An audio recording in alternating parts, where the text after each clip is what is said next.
ഈ കാലം അത്രയും നമ്മുടെ ജീവിതത്തെ സഹായിച്ച കർത്താവ് ഇനിയുള്ള നമ്മുടെ ജീവിതകാലം അത്രയും നമ്മളെ സഹായിക്കണം എന്നുള്ള ആഗ്രഹത്തോടെ നമുക്ക് ദൈവസന്നിധിയിലായിരിക്കാം.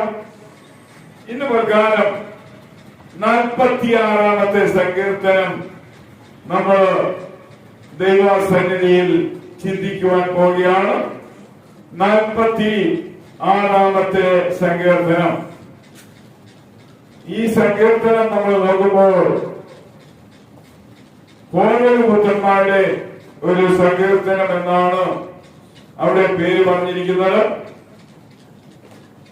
തങ്ങളുടെ പിതാവിനുണ്ടായ വലിയ അനർത്ഥത്തിന്റെ മുൻപിൽ മക്കള് ദൈവസന്നിധിയിൽ ചെന്ന് സുരക്ഷിതരായി തീരുവാൻ ആഗ്രഹിച്ച് ദൈവസന്നിധിയിലേക്ക് പോയതിനെ ഓർപ്പിക്കുന്ന ഒരു സങ്കീർത്തനമാണ് 46-ാമത്തെ സങ്കീർത്തനം.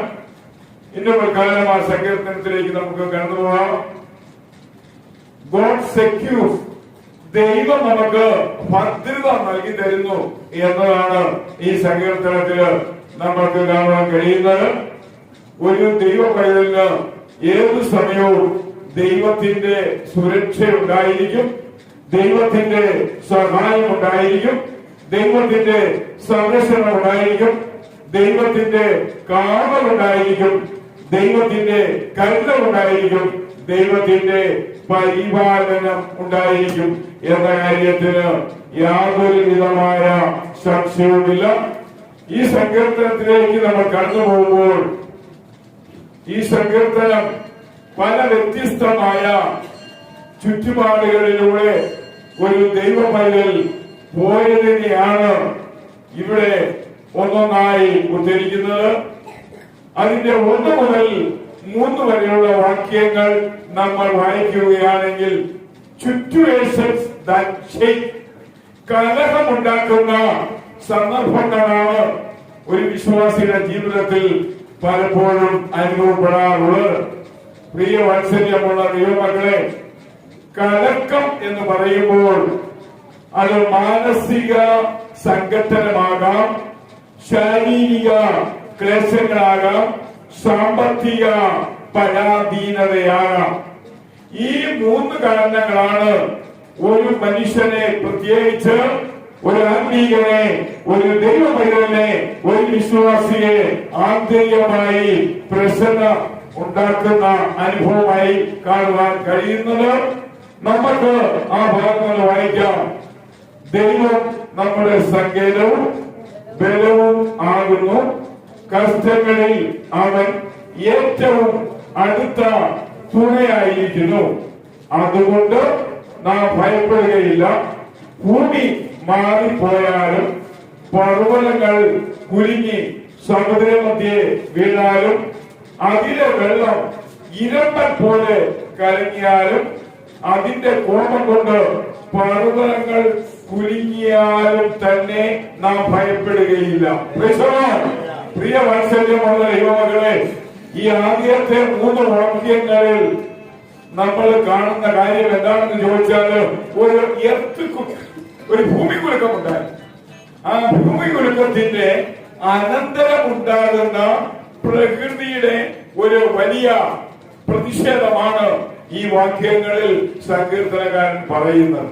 പ്രിയ വാത്സല്യമുള്ള ദൈവമക്കളെ, അതുകൊണ്ട് ഭൂമി കുലുങ്ങിയപ്പോൾ ഭൂമിയിൽ നിന്ന് മനുഷ്യന്റെ ജീവിതത്തിന് ഉലച്ചിൽ സംഭവിക്കത്തക്കവണ്ണമുള്ള പ്രതിഷേധങ്ങൾ ഉയർന്നതുകൊണ്ടാണ് സങ്കീർത്തനക്കാരൻ പറയുന്നത്, എന്തെല്ലാം വന്നാലും ഞാൻ പാടുപോലെ നിൽക്കും. ആമേൻ. പ്രിയ വാത്സല്യമുള്ള ദൈവമക്കളെ, പ്രകൃതി എതിരായാൽ, ഭൂമി എതിരായാൽ, ജീവിത സാഹചര്യം എതിരായാലും ഞാൻ എന്ത് ചെയ്യും? ഉറച്ചു നിൽക്കും. പ്രിയ വാത്സല്യമുള്ള ദൈവമക്കളെ, അതുകൊണ്ട് നമ്മുടെ ജീവിതത്തില് കലക്കം ഉണ്ടാക്കുന്ന സന്ദർഭങ്ങള് നമ്മൾ അറിഞ്ഞ് അവിടെ പിടിച്ചു നിൽക്കണം. ആമേൻ. നമ്മുടെ ആന്തരികമായ ഒരു കലക്കത്തിന്റെ അനുഭവം എപ്പോൾ ഉണ്ടായാലും നിങ്ങൾക്ക് മനസ്സിലാകുന്നുണ്ടല്ലോ ഞാൻ ഈ പറയുന്ന കാര്യം. ആന്തരികമായ ഒരു കലക്കം ഉണ്ടാക്കുക എന്ന് പറഞ്ഞാൽ നമ്മുടെ മനസ്സ് വെപ്രാളത്തിലേക്ക് പോകും, നമ്മുടെ മനസ്സ് നിയന്ത്രണം വിട്ടുപോകും, നമ്മുടെ മനസ്സ് സ്വൈര്യത വിട്ടുപോകും, നമ്മുടെ മനസ്സ് ശാന്തി വിട്ടുപോകും, നമ്മുടെ മനസ്സിന്റെ സമാധാന അനുഭവം മാറുന്ന ഒരു അനുഭവമാണ് ഈ മനസ്സിൽ ഉണ്ടാകുന്ന കലക്കം എന്ന് പറയുന്നത്. അതുകൊണ്ട് പ്രിയ ദൈവമക്കളെ, കലക്കം ഉണ്ടാക്കുന്ന സന്ദർഭങ്ങൾ വിശ്വാസികളുടെ ജീവിതത്തിൽ ഉണ്ടാകാൻ സാധ്യതയുണ്ട്. അങ്ങനെ ഉണ്ടാകുമ്പോൾ ആ ഉണ്ടാകുന്നതിന്റെ നടുവിൽ പാറ പോലെ ഉറച്ചു നിൽക്കണം. നമ്മള് പ്രകൃതിപരമായിട്ടുള്ള പ്രതിഷേധങ്ങള്, ഭൂമിയുടെ ശരിയല്ലാത്ത രീതിയിലുള്ള മനുഷ്യന് കോട്ടം വരുത്തുവാൻ, ഹാനി വരുത്തുവാൻ, അപകടം വരുത്തുവാൻ തക്കോണം ഭൂമി പ്രതിഷേധിച്ചാലും നമ്മൾ ഒരു കാര്യം അറിയണം, ഒരു പാറയ്ക്കൊന്നും സംഭവിക്കുന്നില്ല. കാരണം സമുദ്രം കോപിച്ച് വെള്ളം കലയ്ക്ക് കയറിയാലും പർവ്വതത്തിന് ഒരു ദോഷവും വരുന്നില്ല. നല്ലതുപോലെ പറയുകയാണെങ്കിൽ ഒരു ഭൂമി കുലുക്കമുണ്ടായാൽ പോലും പാറ എന്ത് ചെയ്യത്തില്ല, ഒന്നും സംഭവിക്കാത്ത രീതിയിൽ അവിടെ ഇരിക്കും. കാരണം മുകളിലുള്ള കാര്യങ്ങളാണ് ഒരു ഭൂമി കുലുക്കമുണ്ടായാൽ പോലും ആ കുലുക്കത്തിൽ പെട്ട് കലങ്ങിപ്പോകുന്നത്. അതുകൊണ്ട് പ്രിയ വാത്സല്യമുള്ള ദൈവമക്കളെ, അങ്ങനെയുള്ള പാതയിൽ നമുക്കൊരു സുസ്ഥിരത ഉണ്ടായിരിക്കണമെന്ന് കർത്താവിന്റെ നാമത്തിൽ ഞാൻ ഓർപ്പിക്കുകയാണ്. എപ്പോഴും വേദപുസ്തകം ഏത് രീതിയിൽ പാതയെ കുറിച്ചുള്ള ചിന്ത ചിന്തിച്ചു നമുക്ക് അതിന്റെ നിർദ്ദേശം നൽകിയാലും നമ്മൾ അറിയണം, ആ പാത അത് ക്രിസ്തുവാണ്. പ്രകൃതിക്ക് എങ്ങനെയുള്ള കോട്ടങ്ങൾ വന്നാലും, പ്രകൃതി ഏത് രീതിയിൽ ചലിച്ചാലും, പ്രകൃതി ഏത് രീതിയിൽ പ്രതിഷേധിച്ചാലും, പ്രകൃതി ഏത് രീതിയിൽ അക്രമാസക്തമായാലും ആ പാറയ്ക്ക് ഒരു കോട്ടം വരത്തില്ല. ആ പാറ ക്രിസ്തുവാണെന്ന് ബൈബിളിൽ വ്യക്തമായിട്ട് പറയുന്നു. അതുകൊണ്ട് ഒരു ചലനവും സംഭവിക്കാത്ത ആ പാറയിൽ നമ്മൾ ഉറപ്പോടെ നിന്നാൽ, പ്രിയ ദൈവമക്കളെ, ഇവിടെ ഉണ്ടാകുന്ന ഈ കലക്കുന്ന അനുഭവത്തെ, കലക്കി മറിക്കുന്ന അനുഭവത്തെ നമുക്ക് അതിജീവിച്ച് മുന്നോട്ട് പോകുവാൻ കഴിയുമെന്ന് കർത്താവായ യേശു ക്രിസ്തുവിന്റെ നാമത്തിൽ ഞാൻ ഓർപ്പിക്കുകയാണ്. കലക്കമുണ്ടാക്കുന്ന സന്ദർഭങ്ങൾ ഒരു വിശ്വാസിയുടെ ജീവിതത്തിൽ പലപ്പോഴും സംഭവിക്കുവാൻ സാധ്യതയുണ്ട്. രണ്ടാമത് നമ്മൾ നോക്കുകയാണെങ്കിൽ അസ്വസ്ഥത ഉളവാക്കുന്ന സന്ദർഭവും ഉണ്ടാകും. കലക്കമുണ്ടാക്കുന്ന സന്ദർഭം മാത്രമല്ല, അസ്വസ്ഥത, മനസ്സിന് സ്വൈര്യമില്ലാതെ, മനസ്സിനൊരു സ്ഥിരതയില്ലാതെ, മനസ്സ് എന്താണ് ചെയ്യേണ്ടത് എന്നറിയാത്ത രീതിയിൽ തപ്പിത്തടയുന്ന ഒരു അനുഭവമാണ് കലക്കത്തിന്റെ അനന്തരഫലമായിട്ടുണ്ടാകുന്നതെങ്കിൽ അസ്വസ്ഥത എന്ന് പറഞ്ഞാൽ അത് നമ്മളെ ദോഷത്തിലേക്ക് നയിക്കാൻ സാധ്യതയുണ്ട്. മനസ്സിന്റെ അസ്വസ്ഥത വർദ്ധിക്കുമ്പോഴാണ് ആത്മഹത്യയിലേക്ക് പോകാനുള്ള മനുഷ്യന്റെ ആഗ്രഹം വർദ്ധിക്കുന്നത്. പ്രിയ വാത്സല്യമുള്ള ദൈവമക്കളെ, ഈ അനുഭവത്തിലേക്ക് നമ്മളെ കൊണ്ടെത്തിക്കുവാൻ ഫിനാൻഷ്യൽ ക്രൈസിസ്, സാമ്പത്തിക പ്രതിസന്ധി ഒരു കാരണമാണ്. ഫിസിക്കൽ ക്രൈസിസ്, ശാരീരികമായ ക്ലേശങ്ങൾ ഒരു കാരണമാണ്. മെന്റൽ ക്രൈസിസ്, മാനസികമായ അസ്വസ്ഥത ഒരു പ്രശ്നമാണ്. അതുകൊണ്ട് പ്രിയ ദൈവമക്കളെ, സാമ്പത്തിക പ്രശ്നമോ, ശാരീരിക പ്രശ്നമോ, മാനസിക പ്രശ്നമോ നമ്മളെ അസ്വസ്ഥത ഉളവാക്കുന്ന സന്ദർഭത്തിലൂടെ തെറ്റായ ഒരു സ്ഥലത്തേക്ക് കൊണ്ടുപോകുവാൻ നമ്മൾ ഒരിക്കലും അനുവദിക്കരുത്.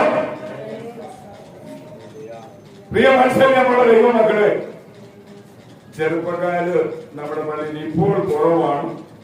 ചെറുപ്പക്കാര് നമ്മുടെ വീടുകളിലൊക്കെ ഉണ്ടാകാൻ സാധ്യതയുണ്ട്, അല്ലെങ്കിൽ അവര് വേറെ ഏതെങ്കിലും സ്ഥലങ്ങളിൽ ഉണ്ടാകാൻ സാധ്യതയുണ്ട്. ഏറ്റവും കൂടുതൽ അസ്വസ്ഥത ഉളവാക്കുന്ന ഒരു സന്ദർഭത്തിലേക്ക് കൊണ്ടുപോകുന്നത് ഇന്നത്തെ കാലഘട്ടത്തിൽ, പ്രത്യേകിച്ച് കേരളത്തിൽ, ചെറുപ്പക്കാരെയാണ്.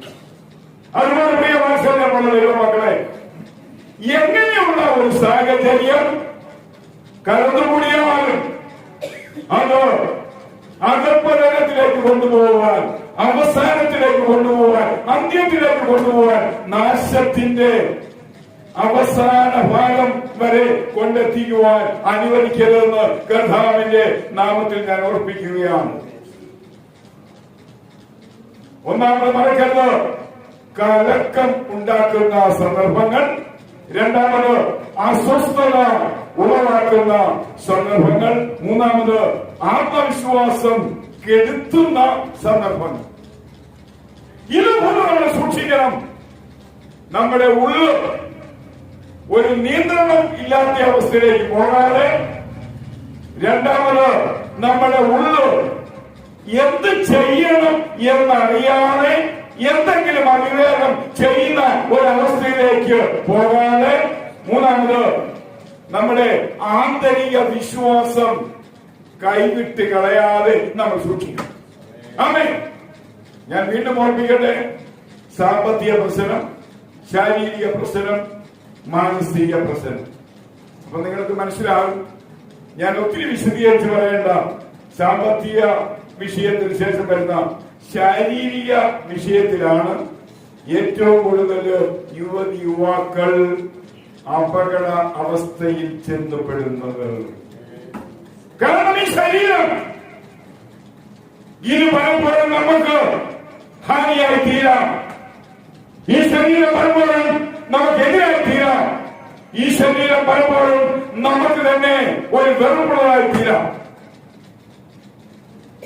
അങ്ങനെ ആയിത്തീർന്നാൽ ഈ ശരീരം എന്തെല്ലാം ചെയ്യുമെന്നുള്ളതിന് യാതൊരു വിധമായ മുന്നറിവും നമുക്ക് ഉണ്ടാകാത്ത ജീവിത സാഹചര്യമാണ് ഇന്ന് നമ്മുടെ നാട്ടിൽ സാധാരണമായിരിക്കുന്നത്. അതുകൊണ്ട് പ്രിയവാത്സല്യമുള്ള ദൈവമക്കളെ, ബൈബിളിൽ ഇങ്ങനെയാണ് പറയുന്നത്. 1 Corinthians 3-ാം വാക്യം, നാം ദൈവത്തിന്റെ മന്ദിരമല്ലോ. 1 Corinthians 6-19 വാക്യങ്ങളിൽ നാം ദൈവത്തിന്റെയും പരിശുദ്ധാത്മാവിന്റെയും മന്ദിരമല്ലോ. ദൈവത്തിന്റെ മന്ദിരം നശിപ്പിക്കുന്നവനെ ദൈവം നശിപ്പിക്കും. അതുകൊണ്ട് ഞാൻ പറയട്ടെ, ഫിനാൻഷ്യൽ ക്രൈസിസ് ആകട്ടെ, ഫിസിക്കൽ ക്രൈസിസ് ആകട്ടെ, മെന്റൽ ക്രൈസിസ് ആകട്ടെ, ഈ 3 കാരണങ്ങൾ ഉണ്ടായാലും നമ്മൾ ഈ ശരീരത്തെ നശിപ്പിക്കാൻ പാടില്ല. ആമേൻ. കാരണം എന്താണെന്നറിയാമോ? ദൈവത്തിന്റെ മന്ദിരമാണല്ലോ, പരിശുദ്ധാത്മാവിന്റെ മന്ദിരമാണല്ലോ. അതുകൊണ്ട് ഈ ലൗകിക ലോക ജീവിതത്തിൽ ഏതെങ്കിലും പോരായ്മ നിമിത്തം നമ്മൾ ഈ ശരീരത്തെ ദുരുപയോഗം ചെയ്ത് നശിപ്പിച്ചാൽ ദൈവം നമ്മളെ ശിക്ഷിക്കും, ഒരു സംശയവുമില്ല. ആമേൻ. അതുകൊണ്ട് പ്രിയ വാത്സല്യമുള്ള ദൈവമക്കളെ, ഈ 3 സാഹചര്യങ്ങളും ഈ ശരീരം നശിപ്പിക്കുവാൻ ഒരു മനുഷ്യനെയും അനുവദിക്കാതിരിക്കണമെന്ന് നമ്മൾ ആഗ്രഹിച്ചുകൊണ്ട് മുന്നോട്ട് പോകുമോ? അങ്ങനെയെങ്കിൽ നമ്മുടെ ജീവിതത്തിൽ ഒരു ഉറപ്പുണ്ടാകും. അതാണ് 46-ാം സങ്കീർത്തനത്തില് സങ്കീർത്തനക്കാരൻ പറയുന്നത്, ഒരു നദിയുണ്ട്, അതിന്റെ തോടുകൾ ദൈവനഗരത്തെ, അത്യുന്നതന്റെ വിശുദ്ധ നിവാസത്തെ തന്നെ സന്തോഷിപ്പിക്കുന്നു. ആമേൻ. പ്രിയ ദൈവമക്കളെ, സാമ്പത്തികമോ ശാരീരികമോ മാനസികമോ ആയ അസ്വസ്ഥത ഉളവാക്കുന്ന, കലക്കി മറിക്കുന്ന പ്രതിഷേധങ്ങൾ നമ്മുടെ ഉള്ളിൽ അകത്തല്ലിയാൽ നമ്മൾ നമ്മുടെ ശരീരത്തെ ദുർവിനിയോഗം ചെയ്ത് നശിപ്പിച്ചു കളയാതിരിക്കണമെങ്കിൽ നമ്മുടെ ഉള്ളിൽ ഉള്ള കാര്യത്തെ നമ്മൾ അറിയണം. ഒരു നദിയുണ്ട്. അങ്ങനെ പ്രിയവാത്സല്യമുള്ള ദൈവമക്കളെ, ആ നദി ഏതാണെന്ന് നിങ്ങൾക്ക് അറിയാമായിരിക്കും. ഉൽപ്പത്തി പുസ്തകം 2-ാം അധ്യായം അതിന്റെ 10-ാം വാക്യം, തോട്ടം നനയ്ക്കുന്നതിന് ഏദനിൽ നിന്ന് ഒരു നദി പുറപ്പെട്ടു. പ്രിയവാത്സല്യമുള്ള ദൈവമക്കളെ, തോട്ടം നനയ്ക്കുവാൻ, ഈ തോട്ടമാകുന്ന ശരീരത്തിന് വേണ്ടവണ്ണം നനവില്ലാതെ പോകുന്നതാണ്. ഇത് വരൾച്ചയിലേക്ക് പോയി അവസാനം നാശത്തിൽ ചെന്ന് അവസാനിക്കുന്നത്. അപ്പൊ നമുക്കറിയാമല്ലോ, ഒരു തോട്ടം വരൾച്ചയുടെ പിടിയിൽ അമർന്നാൽ ആ തോട്ടത്തിൽ ഒരു വിളവും ഉണ്ടാകത്തില്ല. ഉണ്ടാകാൻ ആഗ്രഹിക്കുന്ന വിളവിനെ പോലും ആ വരൾച്ച നശിപ്പിച്ചു കളയും. അതുകൊണ്ട് പ്രിയ വാത്സല്യമുള്ള ദൈവമക്കളെ, ഈ തോട്ടം വരണ്ടു പോകാൻ പാടില്ല. ഈ തോട്ടം വരണ്ടു പോകുമ്പോഴാണ് financial crisis, physical crisis, mental crisis നമ്മളെ നശിപ്പിക്കുവാൻ നമ്മളെ പ്രേരിപ്പിക്കുന്നു. ആമേൻ. അങ്ങനെ വരൾച്ച ഉണ്ടാകാതെ ഈ തോട്ടം സൂക്ഷിക്കപ്പെടണമെങ്കിൽ ഈ തോട്ടത്തിന് എന്താവശ്യമാണ്? ഒരു നദി ആവശ്യമാണ്. ആമേൻ. പ്രിയ ദൈവമക്കളെ, ആ നദിയെ കുറിച്ച് ഉൽപ്പത്തി പുസ്തകം നമ്മൾ വായിക്കുമ്പോൾ ഒന്നാമത്തെ നദിക്ക് പീശോൻ എന്ന് പേരാകുന്നു. അത് പൊന്നുള്ള നാടായ ഹവീല ദേശമൊക്കെയും ചുറ്റിക്കറങ്ങുന്നു. പ്രിയ ദൈവമക്കളെ, അവിടെ പറയുന്ന പൊന്നുള്ള ദേശം എന്ന് പറയുന്നത് നമുക്കറിയാം. പ്രിയ വാത്സല്യമുള്ള ദൈവമക്കളെ, ദൈവവചനത്തെ ഓർപ്പിക്കുന്ന ആ പൊന്ന് സമർത്ഥമായി വളരുന്നത് ഇതാണ്. എങ്ങനെയുള്ള പ്രയാസങ്ങള് കടന്നു വന്നാലും നമ്മൾ ഈ പൊന്നിനെ കളയാതെ സൂക്ഷിക്കണം. ഈ പൊന്നുള്ള ദേശത്തെ ചിന്തിക്കണം. പ്രിയ ദൈവമക്കളെ, കർത്താവിന്റെ ആ വിശിഷ്ടമായ വിലയേറിയ തങ്കമായ പൊന്നു സമർത്ഥമായി വളരുന്നത് ഈ വേദപുസ്തകത്തിലാണ്. അത് നമ്മുടെ ജീവിതത്തിൽ നമ്മൾ ഗൗരവമായി കാണേണ്ടത് അനിവാര്യമാണ് എന്ന് കർത്താവിന്റെ നാമത്തിൽ ഞാൻ ഓർപ്പിക്കുകയാണ്. അത് മാത്രമല്ല, ഇത് ചെന്ന് ചേരുന്ന സ്ഥലത്തെല്ലാം ഭയങ്കരമായ മാറ്റങ്ങൾ ഉണ്ടാകും.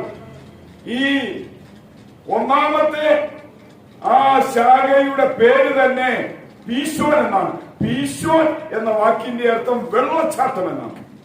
പ്രിയ വാത്സല്യമുള്ള ദൈവമക്കളെ, വരണ്ടുണങ്ങുന്ന ഈ തോട്ടത്തിൽ പെട്ടെന്നുണ്ടാകുന്ന ഒരു മഴയുടെ ഫലമായി വെള്ളം എന്ത് ചെയ്യും? കുതിച്ചു ചാടും. കാരണം നിലം നനഞ്ഞ് വെള്ളത്തെ സേവിക്കുവാൻ, വെള്ളത്തെ സ്വീകരിക്കുവാൻ, വെള്ളത്തെ ഉൾക്കൊള്ളുവാൻ, വെള്ളത്തെ ആവഹിക്കുവാൻ തക്കവണ്ണം നല്ല നനവുള്ള ഭൂമിക്ക് കഴിയത്തുള്ളൂ. എന്നാൽ ഉണങ്ങി വരണ്ടിരിക്കുന്ന ഭൂമിയിലേക്ക് ഒരു പെട്ടെന്നൊരു മഴയുണ്ടായാൽ ആ മഴയുടെ അനന്തരഫലമായി വെള്ളം എന്ത് ചെയ്യും? ആദ്യം വന്ന ഭൂമിയിൽ താഴാതെ അതവിടെ നിന്ന് ചാടിപ്പോകും. എന്നെ കേൾക്കുന്ന വാത്സല്യമുള്ള ദൈവമക്കളെ, ദൈവത്തിന്റെ മേത്തരമായ വചനത്താൽ നമ്മുടെ ജീവിതം ധന്യമാണെങ്കിൽ, ദൈവവചനമെന്ന സ്വർണ്ണ നിക്ഷേപം ഈ തോട്ടത്തിൽ ലഭ്യമാണെങ്കിൽ, പ്രതികൂലങ്ങളെ അതിജീവിച്ച്, പ്രശ്നങ്ങളെ അതിജീവിച്ച് നാശോന്മുഖമായ അവസ്ഥയിലേക്ക് എടുത്തു ചാടാതെ നമ്മളെ സഹായിക്കും. ആമേൻ. ഹല്ലേലൂയ. അങ്ങനെ നമ്മുടെ ജീവിതം ധന്യമായി തീരുവാൻ നമ്മൾ ആഗ്രഹിക്കുമോ? അതുകൊണ്ട് പ്രിയ ദൈവമക്കളെ, കലക്കമുണ്ടാക്കുന്ന സന്ദർഭങ്ങൾ, അസ്വസ്ഥതയുണ്ടാക്കുന്ന സന്ദർഭങ്ങൾ, ആത്മവിശ്വാസം കെടുത്തിക്കളയുന്ന സന്ദർഭങ്ങൾ നമ്മുടെ ജീവിതത്തിൽ ഉണ്ടാകും. നമ്മളെ സൂക്ഷിക്കണമെന്ന് കർത്താവിന്റെ നാമത്തിൽ ഞാൻ ഓർപ്പിക്കുകയാണ്. 46 സങ്കീർത്തനം അതിന്റെ 1-ാം വാക്യം വീണ്ടും നമ്മൾ നോക്കുമ്പോൾ, 46 സങ്കീർത്തനം അതിന്റെ 1-ാം വാക്യം വീണ്ടും നോക്കുമ്പോൾ, ദൈവം നമ്മുടെ സങ്കേതവും ബലവും ആകുന്നു. പ്രിയ ദൈവമകളെ, God is our strength. ദൈവം നമ്മുടെ കരുത്താണ്, ദൈവം നമ്മുടെ ശക്തിയാണ്, ദൈവം നമ്മുടെ ആരോഗ്യമാണ്, ദൈവം നമ്മുടെ ഊർജ്ജമാണ്. ആമേൻ. ആ ഊർജ്ജം നമ്മളിൽ നിന്ന് ചോർന്നു പോകാൻ പാടില്ല.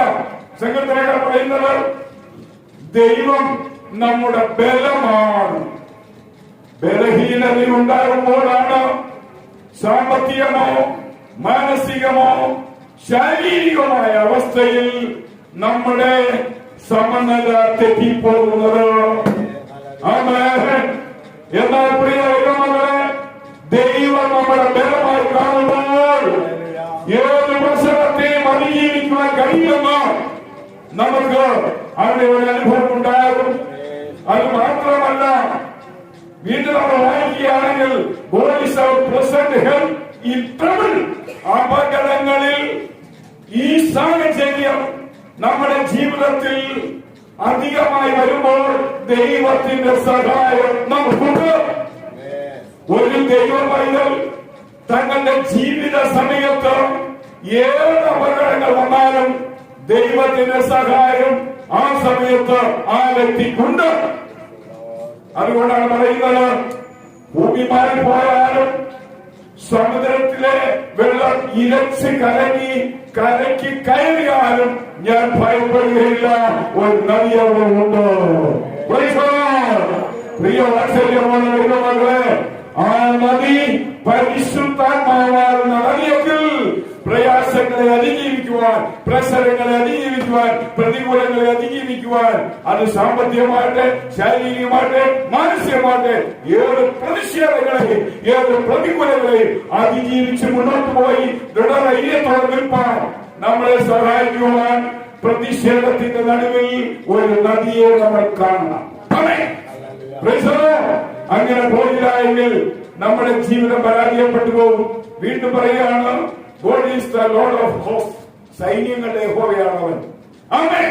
പ്രിയ ദൈവമക്കളെ, ഇങ്ങനെ സങ്കീർത്തനക്കാരൻ പറഞ്ഞു വരുന്നതിന് കാരണം എന്താണെന്ന് അറിയാമോ? ഞാൻ ഒറ്റയ്ക്കേ ഉള്ളൂ, എനിക്കാരുമില്ല, ഞാൻ ആശയറ്റവനാണ്, ഞാൻ സഹായമറ്റവനാണ്, എനിക്ക് ജീവിത സാഹചര്യമൊന്നുമില്ല, എന്റെ മുന്നോട്ടുള്ള നാളുകൾ എങ്ങനെയായിത്തീരും? ഒരിടത്തു നിന്നും ഞാൻ പ്രതീക്ഷിക്കുന്ന രീതിയിലുള്ള ഒരു ഗുണങ്ങള് ഭൗതികമായി ലോകപ്രകാരം ഞാൻ കാണുന്നില്ല എന്നുള്ള നിരാശാഭാരത്തിലേക്ക് മനസ്സ് അസ്വസ്ഥമായി കലങ്ങി മറിയുമ്പോൾ നദിയുടെ ആ നീരൊഴുക്കിന്റെ ആ പുതുപുത്തൻ അനുഭവം തന്റെ ഉള്ളിൽ ഇങ്ങനെ ഒരു അനുഭവത്തിലേക്ക് പോവുകയാണ്. നീ ഒറ്റയ്ക്കല്ല, നിനക്കാരുമില്ലെന്ന് നീ തോന്നേണ്ട, ഒരു സഹായമില്ലെന്ന് നീ വിചാരിക്കേണ്ട, നിന്നോട് കൂടെയുള്ളവൻ സൈന്യങ്ങളുടെ ദൈവമാണ്. പ്രിയ ദൈവമക്കളെ, ആരുമില്ല എന്നുള്ള മാനസികമായ ആ ചിന്തയ്ക്കുള്ള മറുപടിയായിട്ട് പറയാണ്, നിന്റെ ദൈവം ഏകനല്ല, അവൻ സൈന്യങ്ങളുടെ യഹോവയാണ്. ആമേൻ. നിനക്ക് സഹായമെങ്കിൽ നിന്റെ ദൈവം ഒരുപറ്റ സൈന്യത്തെ നിന്റെ അടുക്കിലേക്ക് തരും. ആമേൻ. പ്രിയ വാത്സല്യമുള്ള ദൈവമക്കളെ, എലീശ പ്രവാചകൻ അരാമ്യ സൈന്യം വരുന്നത് കണ്ട് എലീശ പ്രവാചകന്റെ ബാല്യക്കാരൻ എലീശയുടെ അടുക്കൽ ചെന്ന് പരാതി പറഞ്ഞു, ഇതോ അരാമ്യ സൈന്യം നമ്മളെ വളഞ്ഞിരിക്കുന്നു, നമ്മൾ രക്ഷപ്പെടുവാൻ സാധ്യത കുറവാണ്. എലീശ പ്രവാചകൻ ഇങ്ങനെയാണ് പറഞ്ഞത്, നമ്മളോട് കൂടെയുള്ളവർ അവരോട് കൂടെയുള്ളവനേക്കാൾ വലുത്. 1,85,000 അരാമ്യ സൈന്യം ഇസ്രായേൽ രാജ്യത്തിനെതിരെ ശത്രുപക്ഷത്ത് അവരെ കൊന്നെടുക്കുവാൻ വന്നു നിൽക്കുമ്പോൾ ആരുമില്ല. എലീശ പ്രവാചകനുണ്ട്. പ്രിയ ദൈവമക്കളെ, ഏലിയ പ്രവാചകനുണ്ട്. അവരുടെ ബാല്യക്കാരൻ മാത്രമേ ഉള്ളൂ. പേടിച്ചു പോയി, ഭയപ്പെട്ടു പോയി, രാജ്യം നശിക്കും, രാജ്യം കൊള്ളയടിക്കപ്പെടും. ഒറ്റ വാക്കാന പ്രവാചകന്റെ വായിൽ നിന്ന് വന്നത്, നമ്മോട് കൂടെയുള്ളവൻ അവരോട് കൂടെ ഉള്ളവരെക്കാൾ വലിയവൻ. ഒരു സെക്കൻഡ് കൊണ്ട് ഈ ബാല്യക്കാരന്റെ കണ്ണ് അന്ധമാക്കിയിട്ട് നീ തുറക്കുവാൻ പറഞ്ഞപ്പോൾ ആകാശത്ത് മാനുഷിക സൈന്യമല്ല, അഗ്നിമയ സൈന്യം ആകാശം മുഴുവനും ഇസ്രായേൽ രാജ്യത്തിന് കാവലായി നിൽക്കുന്നത് ഈ ബാല്യക്കാരൻ കണ്ടുവെങ്കിൽ, പ്രിയ ദൈവമക്കളെ, 1,85,000 മാനുഷിക പട്ടാളമാണ് തങ്ങൾക്കെതിരായി നിൽക്കുന്നതെങ്കിൽ അതിന്റെ 1000 മടങ്ങല ആകാശം മുഴുവനും നിൽക്കുന്ന സൈന്യം. ഒരു ആയുധവുമില്ല, പക്ഷേ അവര് തീയിൽ നിൽക്കുകയാണ്. ആമേൻ, ആമേൻ, ആമേൻ. അഗ്നിമയ സൈന്യം. അതുകൊണ്ട് ഞാൻ പറയട്ടെ, നമ്മളോട് കൂടെ ഉള്ളവൻ അവരോട് കൂടെ ഉള്ളവരെക്കാൾ വലിയവനാണ്.